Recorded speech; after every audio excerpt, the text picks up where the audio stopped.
Praise the Lord, ஹல்லேலூயா. கிறிஸ்துவுக்குள் பிரியமானவர்களே, இந்த அருமையான நாளிலும் தேவ சமூகத்துக்கு வந்த உங்கள் ஒவ்வொருவரையும் இயேசுவின் நேற்று நாமத்தினாலே அன்பின் வாழ்த்துக்கள். இந்த காலை வேளையிலும் கர்த்தர் நம்மோடு பேசும் வேத வசனம் பிரசங்கி 2ஆம் அதிகாரம் 26வது வசனத்தை அடியேன் வாசிக்கிறேன். தேவன் தமது பார்வைக்கு நல்லவனாய் இருக்கிறவனுக்கு ஞானத்தையும் அறிவையும் இன்பத்தையும் அளிக்கிறார். ஆமென், ஹல்லேலூயா. உண்மையாகவே ஆண்டவர் தம்முடைய பார்வைக்கு உகந்தவர்களாக, தம் பார்வைக்கு ஏற்றாற்போல் நடக்கிற ஒவ்வொரு பிள்ளைகளுக்கும் ஆண்டவர் ஆசீர்வாதத்தை வைத்திருக்கிறார். ஆமென். தேவன் எதை பார்க்கிறார் அப்படின்னா, கண்டிப்பா ஆண்டவர் நீங்க நடந்து கொள்ளுகிற ஒவ்வொரு உண்மையான காரியத்தை பார்க்கிறார், நேர்மையாய் நடக்கிற காரியத்தை பார்க்கிறார், உன்னதமான காரியங்களை நீங்கள் செய்கிறீர்களா என்று தேவன் பார்த்து கொண்டிருக்கிறார். அவர் பார்த்து கொண்டிருக்கிற தேவன் என்று இந்த வசனத்துல ரொம்ப திட்டமாய் சொல்லப்படுகிறது. அவர் பார்வைக்கு நல்ல காரியங்களை செய்கிறவர்கள். இந்த நாட்கள்ல மனுஷர் பார்வைக்கு தான் நிறைய பேர் நல்ல காரியங்களை செய்யறாங்க. மனுஷன் பாக்குறாங்க, மேல இருக்கிற அதிகாரி பாக்குறாங்க, மேல இருக்கிறவங்க உயர்ந்த காரியத்தை செய்கிறவங்க பாக்குறாங்க, இல்ல பேரண்ட்ஸ் பாக்குறாங்க, இல்லனா இந்த டீச்சர்ஸ் பாக்குறாங்க அப்படின்னு சொல்லி ஒருத்தர் பாக்குறாங்க. அவங்களுக்கு முன்னாடி நம்ம இப்படி நடந்துக்கணும், அப்படி நடந்துக்கணும், அவங்களோட நம்ம இம்ப்ரெஸ் பண்ற மாதிரி செய்யணும். அப்படிப்பட்ட ஆட்களை நம்ம இந்த பூமியில நிறைய பாக்குறோம். அது மாத்திரம் இல்லாம மனுஷ பார்வைக்கு பெற்றோர்களை திருப்திப்படுத்தணும், இல்லனா கூட பிறந்தவங்களை திருப்திப்படுத்தணும், தாய் தகப்பனை திருப்திப்படுத்தணும்னு சொல்லிட்டு தேவ பார்வைக்கு விரோதமாய் நடந்து கொண்டு இந்த உலக பார்வைக்கு ஏற்றாற் போல் நடக்கிறவங்களையும் நம்ம பார்க்கிறோம். ஆனா அவங்க எல்லாரும் ஆசீர்வதிக்கப்பட்டிருக்கிறாங்களா அப்படின்னா கேள்விக்குறிதான். ஆனா பார்க்கும்போது நம்மளுடைய கண்ணுக்கு அவங்க எல்லாம் ரொம்ப ஆசீர்வாதமா இருக்கிற மாதிரி தெரியும். இல்ல, அவர்கள் எல்லோரையும் கர்த்தர் ஆசீர்வதிக்கிற தெய்வம் அல்ல. யாரை கர்த்தர் ஆசீர்வதிக்கிறார்? உண்மையான வசனம் வார்த்தை சொல்லுகிறது, என் பார்வைக்கு நீ பெர்ஃபெக்டா இருந்தீனா நிச்சயமா உனக்கு நான் இந்த 3 காரியத்தை தருவேன். 1, உனக்கு ஞானத்தை கொடுப்பேன். இந்த பூமியில எப்படி நடந்து கொள்ள வேண்டும், எந்தெந்த காரியத்தை எந்தெந்த சூழ்நிலையில் நீ செயல்படுத்த வேண்டும் என்ற ஞானத்தை கொடுப்பேன்.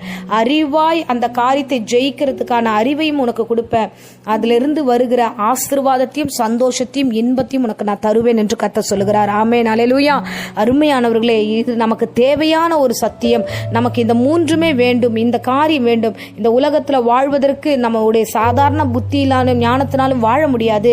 அப்ப பரிசுத்தத்தோடு தேவ பார்வைக்கு உண்மையோடு ஞானத்தை பெற்றுக்கொள்ள வேண்டும். பாருங்க, வேதாகமத்துல நம்ம ஒருத்தரை குறித்து நம்ம பார்க்க போகிறோம்.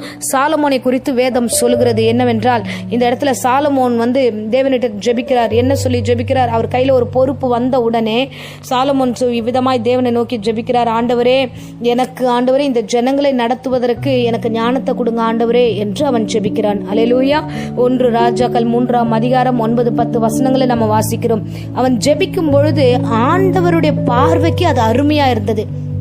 ஆகையால கர்த்தர் என்ன பண்ணார் அப்படின்னா, என் பார்வைக்கு நீ ஜெபம் பண்ண இந்த ஜெபம் அருமையா இருந்தது, உன்னுடைய வார்த்தை நல்லா இருந்தது, நான் வைத்த அந்த ஜனங்களை நடத்துவதற்கு நீ கேட்ட காரியத்தை நான் உனக்கு தருகிறேன் என்று அவனுக்கு ஆண்டவர் முன்னவையும், இதுக்கு முன்னாடி அந்த ஞானம் உள்ளவர்களும் இல்ல, இதுக்கப்புறம் ஞானம் சிறந்தவர்களும் இல்லாத அளவுக்கு தேவன் ஒரு சிறந்த ஞானத்தை சாலமோனுக்கு கர்த்தர் கொடுத்தார். அது மட்டும் இல்லாம இன்னொரு வார்த்தை சேர்த்து சொல்லப்படுகிறது 13வது வசனத்துல, நீ கேளாத ஐஸ்வர்யத்தையும் மகிமையும் உனக்கு தந்தேன், உன் நாட்களிலே இருக்கிற ராஜாக்கள் ஒருவனும் உனக்கு சரியானவன் இருந்தது இல்லை என்று அவர் அழகான வார்த்தையால சொல்லுகிறார். ஆமென். இந்த வார்த்தை உங்களுக்குரியது. இந்த காலை வேளையில பார்வை, தேவ பார்வை என்ற ஒரு காரியம் உண்டு. நம்மளை அவர் பார்த்துக்கிட்டே இருக்கிறார். அவர் பார்வைக்கு உகந்த பிள்ளைகளாய் நீங்கள் நடந்து கொள்ளுங்க. இவங்க பார்வை, அவங்க பார்வை, மனுஷ பார்வை இதெல்லாம் வேண்டாம். அவங்க எல்லாம் உங்களை பார்த்துக்கிட்டே தான் இருப்பாங்க. இந்த உலகம் நம்மளை வாட்ச் பண்ணிட்டே தான் இருக்கும். அவங்கள திருப்திப்படுத்தணும்னு ஓடணும்னா நம்ம வாழ்க்கையில நிம்மதி இருக்காது, பதட்டம் தான் நிலவும். ஆனா கர்த்தருடைய பார்வைக்கு இன்பமான பிள்ளைகளாய், கர்த்தருடைய பார்வைக்கு உகந்த காரியங்களை செய்கிறவர்களாக, கர்த்தருடைய பார்வையில சாட்சியாய் வாழ்கிறவர்களை கர்த்தர் ஆசீர்வதிப்பார். ஆமென். சாலமோனுடைய அழகான இந்த சத்தியத்தை நாம் அறிந்து கொள்ளும் போது அவன் கர்த்தருடைய பார்வைக்கு ஏற்றாறு போல தன் வாய்களை திறந்து பேசுகிறான். இதுதான் அறிவு, இதுதான் தேவன் கொடுக்கிற ஞானம் என்று. சோ அந்த ஞானத்தை அவன் பெற்றுக்கொண்டான். ஆமென், ஹல்லேலூயா. சோ ஆரம்பத்துல சொல்லப்பட்ட வார்த்தையின்படி ஆண்டவர் சொல்லுகிறார், என் பார்வைக்கு நீ அருமையா இருந்தபடினால, என் பார்வைக்கு நீ உகந்த விண்ணப்பம் பண்ணினபடினால, என் பார்வைக்கு நல்லவனா இருக்கிறபடினால உனக்கு இன்றைக்கு நான் ஞானத்தை கொடுப்பேன். நீ என்னென்ன செய்யணுமோ பண்ணணுமோ அந்த காரியங்கள் எல்லாவற்றிற்கும் ஞானத்தை கொடுத்து அதை நேர்த்தியாய் நீ வடிவமைக்க உனக்கான ஞானத்தை நான் தருவேன். அறிவை கொடுத்து அதை செயல்படுத்துகிற திறமையும் கொடுத்து நான் உன்னை நடத்துவேன். அதிலிருந்து மேன்மையும் ஆசீர்வாதம் இன்பமும் உன்னை தேடி வரும். ஆமென். அல்லேலூயா. தேவன் காலை வேளையில் உங்களோடு பேசின வார்த்தை உண்மை உள்ளது. இந்த நாட்களிலே இந்த நாளுக்குரிய ஆசீர்வாதத்தை நீங்கள் பெற்றுக்கொள்வீர்கள்.